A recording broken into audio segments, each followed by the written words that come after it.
nuevo auto, te recomiendo comprar uno pequeño, de 4 cilindros para ahorrar gasolina. No lo utilices para distancias cortas, como es ir a la tienda o a la tortillería. Y finalmente, si viajas al mismo destino que tus amigos o tus familiares, te recomiendo que lo compartas. Recuerda que el auto es el principal contaminante del aire. Procura evitarlo.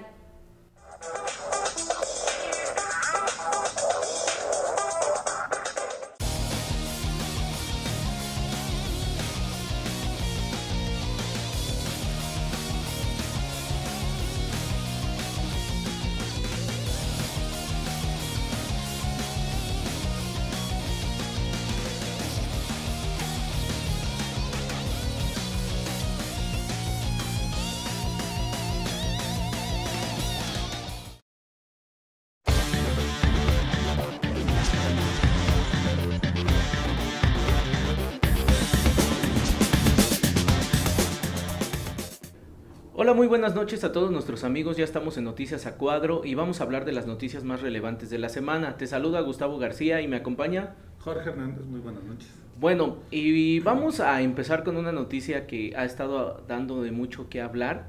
Es que este domingo 7, elementos de la Marina en un presunto enfrentamiento abatieron con la vida de Lascano. Lascano se presume que es el principal líder de los Zetas, de hecho se dice que es el fundador, y esto fue en Progreso, Coahuila.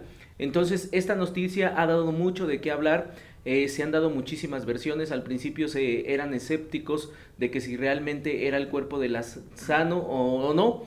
Entonces pues esta noticia ha dado mucho de qué hablar. Jorge, ¿cómo ves? Pues realmente sí, dijeron, bueno, ya la Marina confirmó que sí, efectivamente es el Lasca. Yo no sé, no les creo demasiado porque supuestamente después de que fue abatido y ya se lo llevaron a la funeraria y toda la cosa, después resulta que no bien habían llegado, que se lo llevan, que se llevan el cuerpo. Entonces nada más lo único que presentaron fueron unas fotografías, pero también hay una serie de contradicciones. Por ejemplo, entre lo que presentó la DEA y lo que presentó la Marina. La Marina, por ejemplo, decía que el hombre al que mataron medía 1,76 y el que presentó la Marina medía 1,60, entonces pareciera que son totalmente dos hombres distintos, ¿no? ¿Cómo explicas que creció tan de repente? La explicación que da la Marina es que esos datos que tenían es cuando él estaba en la Marina a los 16 años y entonces dicen que creció 16 centímetros mientras se salió, después de que se salió. Entonces pues no, la verdad para mí como que no nos están diciendo algo de todo o hay algo más detrás, porque yo realmente, como dicen, o sea, hasta no ver, no creer, porque ya nos las han aplicado igual con Osama. O sea, ¿quién vio el cadáver de Osama? Bueno, yo pienso que la Marina está haciendo bien su trabajo. Yo creo que más bien quien se adelantó fue el presidente Calderón, porque él se jacta de que fue a otro capo el que, bueno, ya se le había dado muerte. La Marina de hecho reconoció que no sabían si realmente era el líder de los Zetas a quien habían abatido. Entonces, hay que también, bueno, también ahí he visto ciertos periodistas que han alegado precisamente estas teorías de la conspiración, pero hay que ver lo que realmente la Marina está diciendo y hay que familiarizarnos con los tecnicismos forenses. El por qué, por ejemplo, en este caso medía cierta estatura, pero después nos dicen que no. Entonces, pues yo creo que, bueno, ahorita también se han entrevistado a los forenses de la Marina y realmente muchas de las preguntas que los periodistas les han hecho son bastantes redundantes. Bueno, no sé, siento que no están hasta cierto punto en la altura. Necesitaríamos ver cómo avanza todo esto y bueno, por lo mientras Felipe Calderón ya se jactó de esto. Pasamos a otra noticia. Algo importante de eso es que, bueno, ya para asegurar, es que esto, de ser cierto, este es un gran golpe que daría Felipe Calderón contra el narco y sería como uno de sus mayores logros, ¿no? Para tenerlo en cuenta en cómo se va desarrollando esto. Pues no creo que sea un gran golpe, George, pero bueno, vamos a Pues realmente verlo. sí, porque ya detener al fundador o a alguien de los Zetas que era de los meros, pues realmente sí es un gran golpe a los... Lo discutimos en Facebook tú y yo. Bueno, bueno, vayamos a otra noticia. Hugo Chávez este domingo también 7 ganó por una ventaja del 10% las elecciones en Venezuela. Entonces vemos que este candidato era la primera vez que tenía un candidato fuerte en oposición. Otro candidato pues venía con una ideología progresista, en ocasiones izquierdista, obviamente porque Venezuela ha estado en esa escuela del izquierdismo, pero bueno, vemos que a pesar de todo eso, pues Venezuela ganó. De hecho, acabo de ver una caricatura, me agradó mucho, pues las elecciones en Venezuela son muy aburridas porque ganó quien ya sabíamos quién iba a ganar. Entonces, vemos que Hugo Chávez ganó por una ventaja de 10%, y como él le dice, Hugo Chávez es el hoy, es la actualidad, y Hugo Chávez son los jóvenes. ¿Cómo ves, Jorge? Pues sí, pues no sé, realmente para mí no es como que, para mí yo sí esperaba un cambio en Venezuela, pero ahora sí que cada país tiene el gobierno que se merece, o el gobierno que creen que ellos se merecen. Pero bueno, algo importante que hay que recalcar es que más o menos el 81% de las personas fue a votar, entonces es un alto índice de votaciones. Entonces algo que pues sí me sorprende, porque en México creo que fue alrededor del 60% de las personas que votaron en las pasadas elecciones. Y bueno, ya un 80% quiere decir que sí hay participación ciudadana. Aunque también Chávez, él mismo lo dijo, que no alcanzó lo que quería llegar a alcanzar, que era 10 millones de votos, creo que se quedó en 7 millones y medio, me parece. Bueno, pues ya tendremos otro ególatra, otro año, otro tiempo más de egocentrismo. Chávez dice, gracias a mi amado pueblo, dice el presidente, para saber ganar hay que saber perder, es lo que dice Chávez. Entonces, pues bueno, esto diciéndole a sus contrincantes. Hay que recordar que en Venezuela también ha habido ya en varias ocasiones golpes de estado. Entonces no es de extrañar que Venezuela sea una ciudadanía que esté aún más activo, en este caso, como tú mencionas, que el 80% de la población votó. Entonces, a diferencia de México, todavía no se han avanzado en ciertos fenómenos de la política, todavía a ese nivel aún no ha sido así. Y en un golpe de estado, precisamente Hugo Chávez lo había encabezado. Él no tiene trascendencia política, sino más bien militar. Entonces, es algo que hay que puntualizar ahí. Sí, y a mí algo que me gustó fue lo que dijo Enrique, bueno, el opositor, que le dijo a Hugo Chávez, bueno, sí tú ganaste, pero realmente el que ganó el voto popular fui yo, y tú tienes que respetar que vas a trabajar para un país que está dividido, que tiene dos tendencias. Entonces pues, habrá que ver qué va sucediendo con Venezuela, ¿no? Otros años más de Hugo Chávez. Pues yo creo que lo mismo de lo mismo. Bueno, vamos a pasar a otra noticia, que es precisamente lo de la reforma laboral. Hemos estado siguiendo de cerca esta noticia. Es una reforma que se está aprobando en ciertos aspectos, pero se siguen discutiendo algunos puntos. Y bueno, hay que recordar que hay legisladores que están representando a los sindicatos, y son estos legisladores los que se están oponiendo a que se apruebe al 100% esta reforma, porque esta reforma a lo que está afectando es precisamente al derecho de los trabajadores. Y bueno, vamos a informarnos con respecto a qué es lo que se está diciendo con esto, pero yo insisto en lo mismo, esta reforma lo único que está haciendo es que está beneficiando a los empresarios, está beneficiando al patrón, está beneficiando al jefe, pero al empleado, al obrero, es al que está perjudicando. Entonces, como ya lo había dicho, ahora vamos a tener personas con trabajos formales sin derecho a nada, cuando antes teníamos personas con trabajos informales sin derecho a nada. Entonces nada más es un adorno. ¿Cómo ves tú, Jorge? Pues realmente mal, pero también puede que cambie esto de la reforma, porque bueno, ahora que los senadores son los que están viendo a ver qué va a suceder, que tienen, me parece, 30 días para poder ver qué acontece con este hecho. Bueno, ya se reunieron con algunos especialistas de la UNAM, de otros sectores, y ya estuvieron discutiendo. En realidad los de la UNAM dicen que sí se necesita hacer un cambio a la reforma laboral, pero que no como lo mandaron los diputados, sino que eso que mandaron los diputados sí se tiene que cambiar un poco para, como dices, beneficiar a los trabajadores. Porque si hay muchas cosas sueltas como los sueldos básicos, la flexibilidad de horarios y lo de los sindicatos. Y por otro lado, los diputados ya dijeron que de los senadores modificar algún punto de lo que les mandaron a los senadores, entonces esa reforma se va a congelar. Ya los diputados dijeron, si la modifican, nosotros la congelamos. Entonces posiblemente nos convenga que los senadores la modifiquen para que se congele, y pues ya una ley congelada pues tarda mucho tiempo en que vuelva a salir. Entonces, pues habrá que esperar a ver qué va a suceder, si los senadores sí van a cambiarla o no la van a cambiar, y más específicamente en ese punto de los sindicatos, que varios dicen, no, sí los tenemos que meter porque la gente tiene que saber en dónde están yendo los recursos de los obreros, y además de que esos pagos tienen que ser lo que ellos quieran dar, o sea, no una aportación voluntaria, no lo que la empresa o el mismo sindicato exija que el trabajador le pague. Entonces, bueno, pues ya tendremos... Sí, bueno, de hecho es lo que han estado discutiendo varios especialistas, que sí se necesita una reforma laboral, pero no como la están presentando, principalmente partidos como el PAN y como el PRI. Vayamos a un corte comercial, estamos en Noticias a Cuadro y no te salgas de cuadro porque esto va a seguir aún más interesante.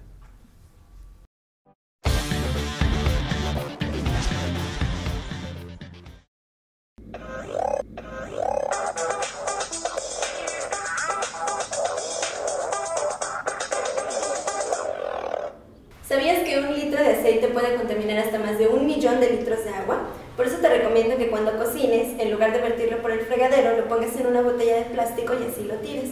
O si es posible, reutilízalo. Además, ten mucho cuidado porque esto también ocurre con aceite de carros y pinturas.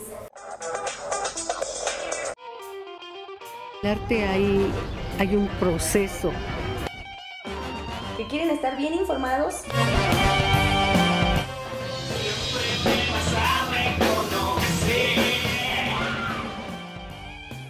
Aquellos libros que nos dejan para que nosotros tengamos un primer contacto con la literatura.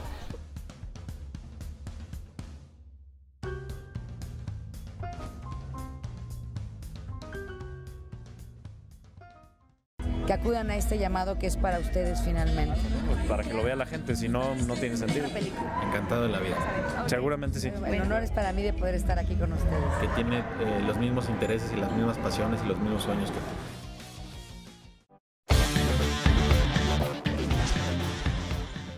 Ya estamos de regreso una vez más aquí a Noticias a Cuadro, y bueno, esta noticia se me hace muy interesante, bueno, la que vamos a dar a continuación es que el 42% de los estudiantes de primaria y secundaria tienen apodo. Esto es con base a una encuesta de la percepción de la violencia que se hizo en las secundarias y en las primarias, y bueno, estos son los datos que dieron a conocer, que 42% de los estudiantes tienen apodos. O sea, que sufren de bullying, y bueno, algunos estudiantes decían que pues la verdad no les gustaba que les dijeran así, o que en muchas ocasiones no sabían la razón por la cual les habían puesto estos apodos. La verdad, en mis tiempos, y no estoy tan viejo, que yo recuerde, la mayoría de los estudiantes teníamos un apodo, pero pues no era de que sufrieras de bullying. Bueno, yo no me sentía acosado, no me sentí traumado, pero lo que pasa actualmente es que yo siento que los niños les llega tanta información de violencia, de narcotráfico, de muchos hechos, ya como que demasiada libertad o ni siquiera tanta censura, que ya los hace muy como susceptibles a este tipo de actos. Entonces, bueno, no sé tú cómo percibas que el 42% de los estudiantes tengan... Bueno, yo cuando asistía a la secundaria, pues una de las cosas que mi papá me decía, si te pegan, les pegas. Y no quiero que llegues llorando, porque si no, te va a ir en feria. Bueno, no sé, yo creo que necesitaríamos ver a fondo todo este fenómeno del bullying. Evidentemente siempre se ha visto que hay chicos que sufren así como que persecución de parte de los demás alumnos. Y sí, por ejemplo, ahorita me vienen a la mente varios compañeros que los recuerdo por su apodo, pero no por su nombre. Entonces, bueno, yo hasta ahorita no sabía, apenas se está identificando ese fenómeno, pero yo un apodo lo veía lo más normal del mundo. Lo más normal, no veía que, no alcanzaba yo a percibir que era algo con lo cual te estaban agrediendo. Ahora hay de apodos a apodos, hay apodos que sí están muy crueles, están muy manchados. Recuerdo que a un compañero que no tenía una oreja le decían la taza. Entonces apodos así pues sí son muy violentos, sí son muy agresivos, y yo creo que sí son cosas que te pueden marcar, y pues necesitaríamos ver cómo tratar este tipo de fenómenos. Mucho tiene que ver también por ejemplo, cómo estás con tus padres. Un niño, un adolescente a esa edad, si siente apoyo de sus padres o sus padres lo están apoyando, pues realmente es muy difícil que sufra de bullying. También hay chicos que están a punto de sufrir de eso, pero saben cómo defenderse. Sí, exactamente. Pues yo me acuerdo, te digo que yo tuve apodos creo que toda mi vida y creo que lo sigo teniendo. Acuérdate de uno, yo. A mí en la secundaria, por ejemplo, me decían el lobo. Entonces, pues ya todos me conocían como el lobo, pero yo no me sentía ofendido, al contrario, a mí me gustaba. A mí me gustaba que me dijeran el lobo, porque no sé, de cierta manera me daba reconocimiento, no sé. Bueno, la gente me conocía por el lobo y si preguntaban dónde está el lobo, pues sí sabían dónde estaba yo. Que decían Jorge, no, pues quién sabe quién es ese tipo. Pero realmente no, yo no sentí que fuera como que ofensivo contra mi persona o que me fuera a pasar algo. Pero creo que sí tiene que ver mucho con lo que tú dices, que cuando tienes el apoyo o realmente ese tipo de apodos no son crueles o tú sientes que no te afectan como persona, entonces es cuando dices, pues no, o sea, pues es un apodo más, digo, no te afecta ni te quita. Pero cuestiones ya que se metan con tu persona, con alguna situación más, no sé, que te digan Anita la huerfanita o algo así, porque no tienes padre, pues ya son, no, o sea, ya son cosas que estamos hablando de mayor tipo, o sea, ya son unos niveles muy altos. Digo, yo nunca le puse el apodo a alguien así de ese tipo, pero muchas veces yo digo que es en el relajo que estás ahí llevándote con los compañeros, con todo. Pero bueno, ya saqué mis frustraciones, mis traumas. Y en otra noticia que bueno, que es un poco triste o lamentable es lo que está sucediendo. Bueno, lo que sucedió con el hijo de Humberto Moreira, José Eduardo, que bueno, lamentablemente la semana pasada lo encontraron muerto allá en Coahuila. Y es lamentable porque aún no se esclarece qué es lo que ha sucedido. Aunque ya se detuvieron algunas personas, como el subsecretario de Seguridad de allá, se cree que realmente ellos fueron los que lo entregaron a los narcotraficantes para saldar deudas, o no sé qué pasó ahí. Todavía no nos dan santo y seña de lo que sucedió, pero lo lamentable del hecho es de que a él sí le han dado seguimiento y ya en una semana ya tienen casi resuelto el caso, aunque no nos han dado todos los detalles. Y las personas que llevan 1 año, 2 años o más esperando una oportunidad para que les abran el caso, para que les hagan caso, no lo hacen. Y esto solo es porque es hijo de un exgobernador, ¿no? O de una persona representante, o no sé, de alguien importante, como puede ser Humberto Moreira. Pero, o sea, como vemos, la justicia no opera de la misma manera en los ricos como en los pobres. Sí, bueno, es lo que yo comentaba hace tiempo, que cuando la ciudadanía, y en este caso los políticos, los empresarios, la gente de poder empiece a sentir esa autopurga por el crimen organizado, porque el crimen organizado es un problema de Estado, no es un problema externo. Entonces, este problema del narcotráfico es un problema que se le escapó de las manos a los políticos, y es un problema que de las autoridades, es un problema que a las autoridades se les escapó de las manos y los responsables son ellos. Entonces, si el narcotráfico y el crimen organizado sigue funcionando aquí en México, es precisamente porque ellos no han hecho nada.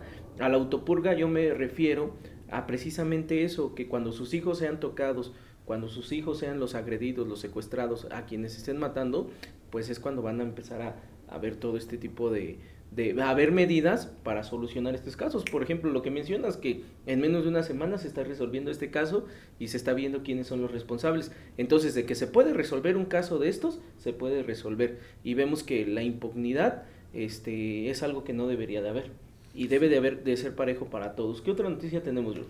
Bueno, por ejemplo, lo acontecido con Marisela Escobedo, otro caso de impunidad que vemos allá, pero esto fue en Chihuahua, digo, no muy lejos de ahí. Resulta que en el año de diciembre de 2010 a Marisela le mataron a su hija. Ella se fue a protestar enfrente del Palacio de Gobernación y ahí también a ella la mataron. Ya se había dicho que primero que un tal Héctor Flores era el responsable del asesinato de Marisela. Y luego resulta que ahorita acaban de decir esta semana que realmente el que la mató fue el Wicked. Y el Wicked, dando las declaraciones, utilizaba términos, bueno, esto es lo que dicen los familiares de Marisela Escobedo, que estaba dando términos, pero términos policíacos, que realmente no eran como que de alguien que fuera un asesino, o un asesino como de este tipo, que la haya matado a ella.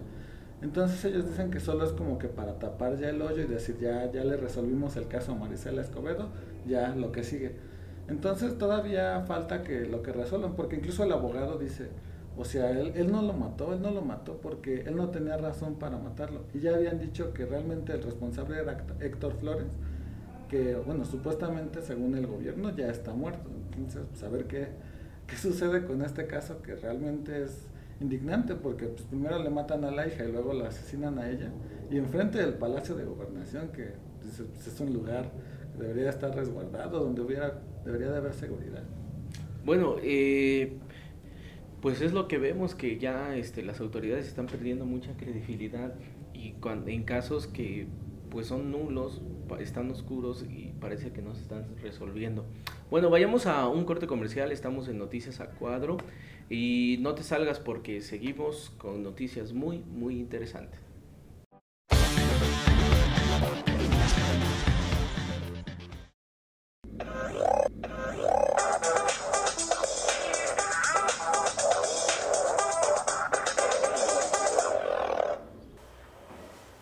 Apaga la luz mientras no la estés utilizando y aprovecha lo más que puedas la luz que nos brinda el sol. ¿Sabías que en promedio gastamos al mes 33 pesos por cada foco en nuestra casa? Imagínate ahora si lo multiplicas por la cantidad de focos que tienes en tu casa. Y ahora multiplícalo por los 12 meses que tiene el año. Ahora imagínate si lo multiplicamos por la cantidad de mexicanos que somos. En realidad es mucha la luz que gastamos. Por eso te recomiendo que en tu casa coloques focos ahorradores, los cuales iluminan igual que los focos convencionales, pero utilizando un menor voltaje.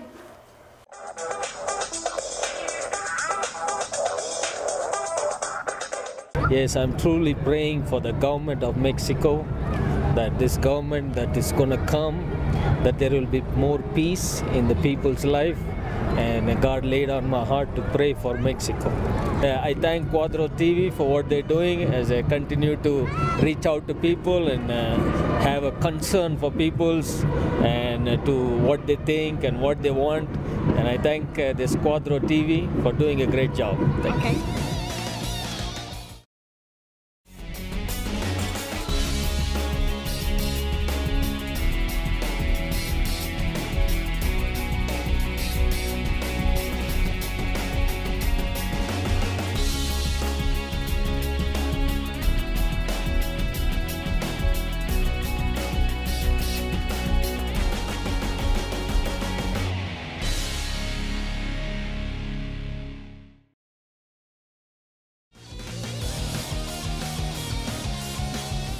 Hola, yo soy Jorge y para mí es importante leer porque podemos aprender mucho de los libros y nos enseñan cosas nuevas.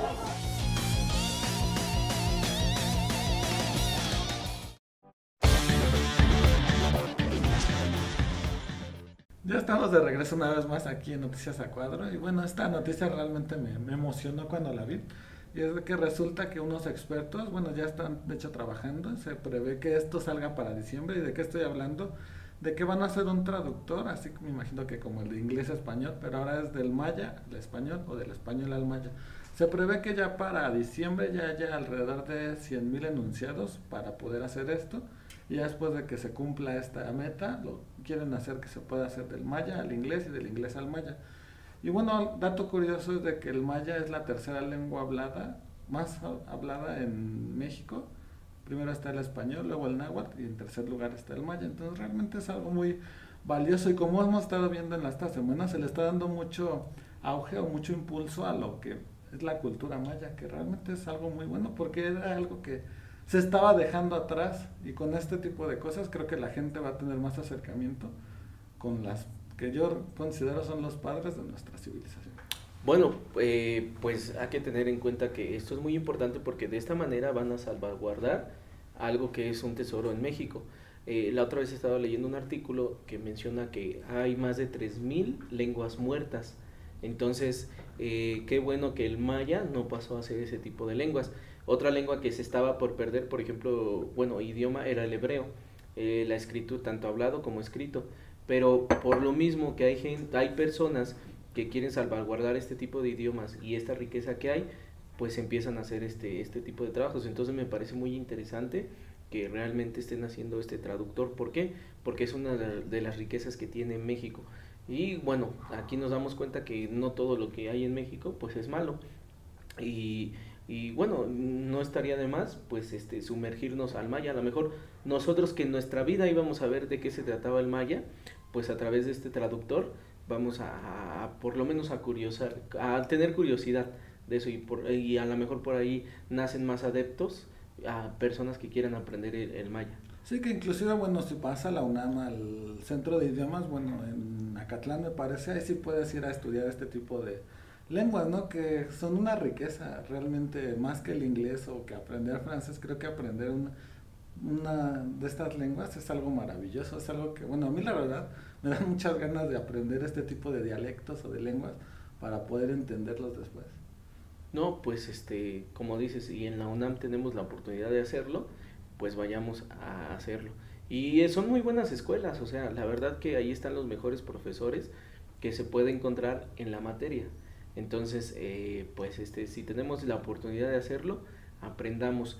Tengo una amiga que está estudiando precisamente algunas cuestiones rurales, y a ella de ley, de cajón, le piden el náhuatl y le piden el maya, a aprenderlo, y lo está aprendiendo precisamente en la UNAM. Una noticia que tenemos es que actualmente sigue en subasta la carta de Einstein.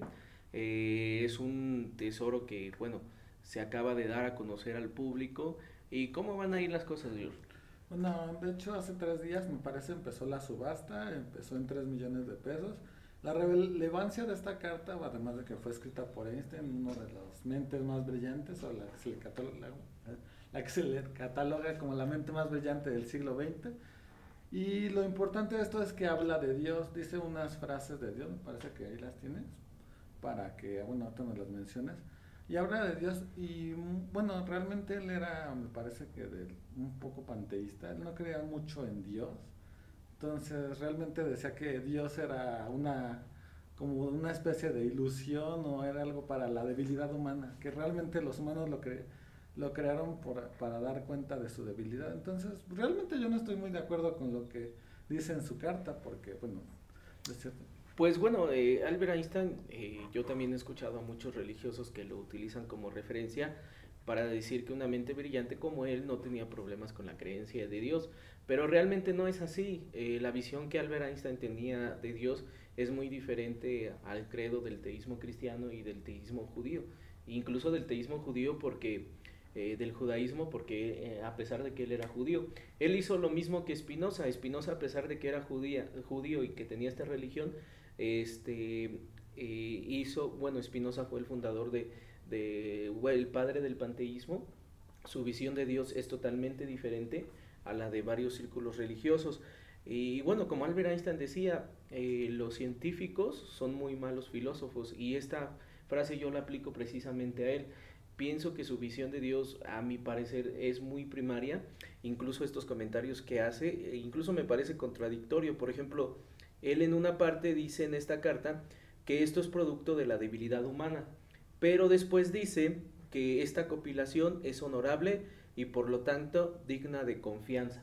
Entonces a mí me parece pues una contradicción. Digo que es muy mal filósofo, porque los filósofos son muy diestros a la hora de usar la lógica, y agradezco a Priscila que me pasó este dato. Ella lo identificó luego y simplemente usando la lógica. Entonces pues vemos que Albert Einstein en su campo era buenísimo, indiscutible, era de las mejores mentes brillantes, pero bueno, podemos diferir en eso, y veamos cómo avanza esto de la subasta de la carta. Bueno, esto fue Noticias a Cuadro. Esperemos que este programa haya sido de tu agrado, y bueno, mándanos tus comentarios. A lo mejor por ahí hay algún tema en el que no estás de acuerdo, podemos generar el debate, y pues ahí estamos en Facebook, en YouTube, y no te creas, ahí no la pasamos todo el día, así que si quieres mandarnos algo, con mucho gusto te vamos a contestar Jorge y yo. Así es, pues ya esperamos que nos mandes tus datos y las noticias, y que las mentadas de madres, si que gustas. Pero bueno, esto fue Noticias a Cuadro. Nos despedimos, Gustavo. Bueno, pues sí, nos despedimos, y que no nos manden eso. Hasta luego.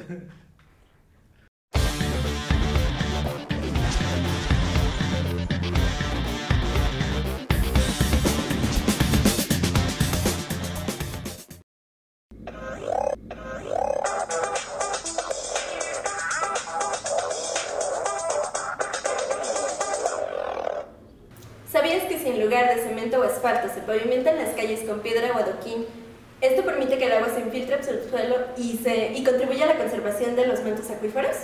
Por eso a mí me gusta mucho ir a los pueblos, porque además de que las calles lucen hermosas, estamos contribuyendo a la conservación del medio ambiente.